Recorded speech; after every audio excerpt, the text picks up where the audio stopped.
Gel ve bak, gece nece yaraşır sənə, hilalala gözlerine, paralarda arzular dönür mənə. Gel ve bak,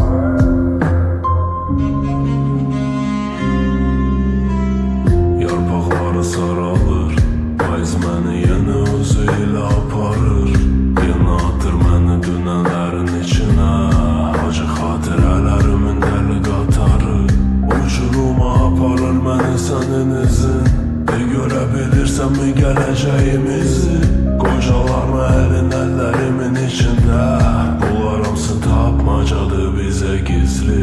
Heç kəs bilmir cavabın, nə gətirər qarı qutuları sabahın.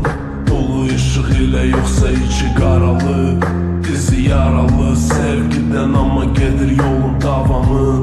Gramofonun səsi ruhlar elə dolu, mənim yuxularım buruqlar elə dolu. Məktubları yoxlar elə dolu, nöqtələr aralar ilə yaralıdır qəlb, çünki sevgin oxlar elə dolu. gel ve bak, gece nece yaraşır sənə,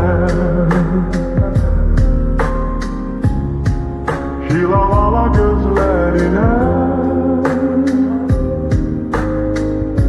paralarda arzular dönür mənə.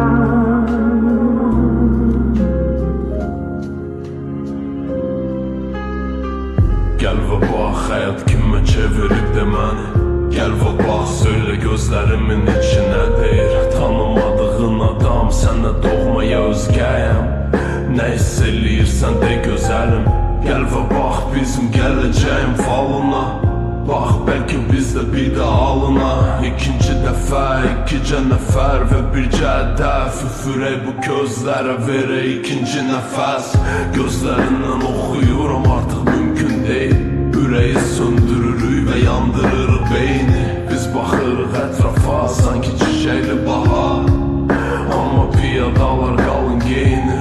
Ötürümmü səni, tanımıram evini, barmağında üzüyor görəsən evlimi.